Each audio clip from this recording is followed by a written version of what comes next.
You like your Crocs? Thank you. Awesome. It's Christmas. Disney, Mickey Christmas.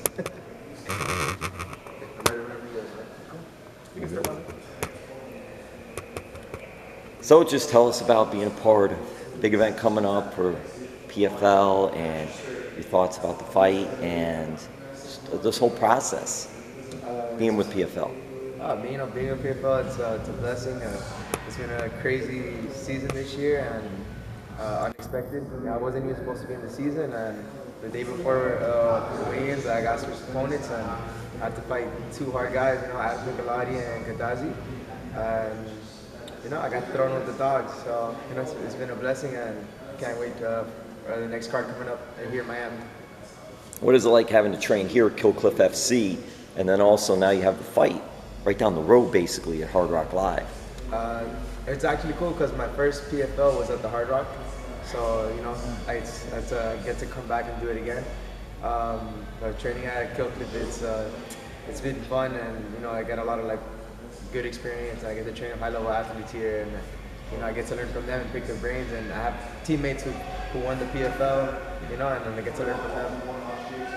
Talk about some of those training partners, because you could just go through a who's who list of fighters here of who to train with, and it's an excellent training session. Who you've been working with to get you ready for the next fight? For all my camps, I've been training with Sidney Outlaw, Herbert Burns, Gilbert Burns, Andre the Bull. Impo's been a training partner of mine too. There's so many other people that are here, so it's a big list, but those are mainly the ones that have been helping me for this tournament, or season. You mentioned Impa, and he was able to win the PFL Championship, and he's going for another one. How does that inspire you when you're going through your process and training and getting ready for these things? Yeah, training with Impa, it inspires me because we both train together. I see what he goes through, and I know that I'm going through the same training sessions as him. So knowing that it's working for him, it pushes me, it motivates me, knowing that I'm putting in the same work as the champ is, and I just gotta keep working hard, and I'll get the belt soon one day. How did you get to Kill Cliff FC? I got to Kill Cliff FC in 2022. It was I was getting ready for my second PFL fight, and I was training at a smaller gym in Miami, and I just didn't have enough training partners that were consistent. So sometimes it'd just be me and a couple of brand new people that just joined the gym.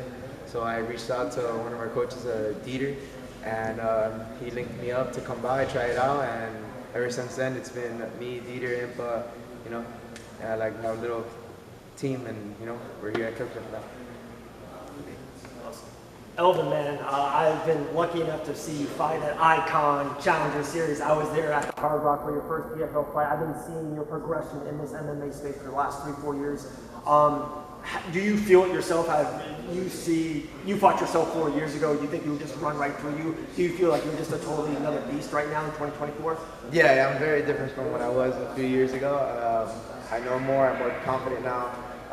It's still, these last couple of fights have been surreal. Thinking I'm now I'm fighting guys at the highest level. Yeah. And now I know I do belong with these other fighters, and yeah, I would smash up Elvin in 2020. For sure. Last one for me is, short notice to get into the tournament and all that nature. Would you love next year to be like, hey guys, I want in for sure. I want in all the notice, all the time. Is that something that you desperately want 2025?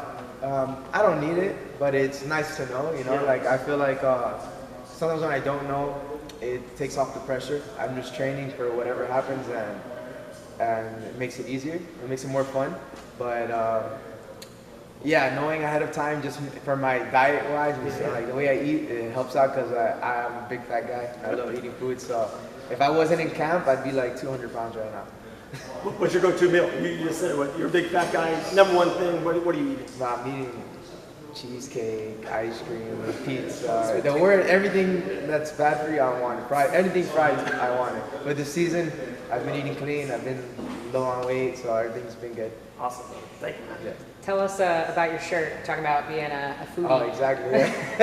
That's what I'm assuming. Yeah, no, it was Johnny Perez where I got my black belt from.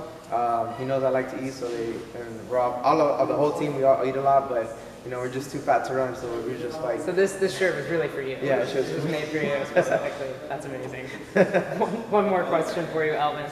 You spoke on training with Gilbert Burns. Obviously, Mads Burnell is a UFC veteran, really tough, experienced guy, and has great grappling. Tell me how grappling with a guy like Gilbert Burns is preparing you for this fight. Yeah, no, training with Gilbert and his brother Herbert also, they're both great grapplers, and there's other guys here who are just like high-level grappling that I don't think Mads Burnell's gonna match with them, especially that Adam Borix fought with Mads Burnell, and he told me that it's not the same level. But you never know, so I'm getting ready for the worst. Awesome, thank you so much. No problem. Everyone's going to be there. Well, everybody from Killcliff FC is going to be at the fight, or the Burns brothers going to be in your corner. Who's going to be in the corner? Burns is actually fighting the same day, the day after. But have they been all fighting to see who's going to be in your corner? Because I'm figuring Henry Wu, Craig Jones, Dieter, I think they're all going to be there. Yeah. It's going to be good. It's going to be good. Thank you.